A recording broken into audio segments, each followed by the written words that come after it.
સુરતમાં એક 25 વર્ષીય રત્ન કલાકારે કર્યો છે આપઘાત। ઉધનામાં તાપી નદીમાં જમ્પ લાવીને આપઘાત કર્યો।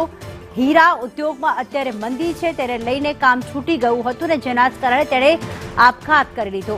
કામ ન મળતા ઘરમાં આર્થિક તંગી સર્જાઈ હતી। બેરોજગાર થતા આર્થિક તંગીના કારણે આ યુવકે આ પગલું ભર્યું। સુરતમાં હીરા ઉદ્યોગમાં અત્યારે મંદી ચાલી રહી છે। જે પણ રત્ન કલાકારો છે તેમને છૂટા કરવામાં આવી રહ્યા છે અને જેના જ કારણે આર્થિક તંગીનો સામનો ન કરી શકતા આ 25 વર્ષીય યુવા રત્ન કલાકારે આપઘાત કરી લીધો છે।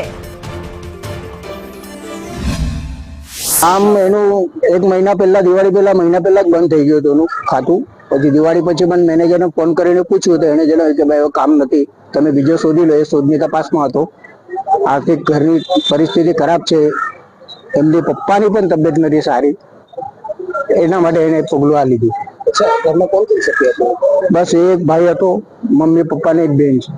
કમાનાર સૌથી કમાનાર વ્યક્તિ આ જ હતો।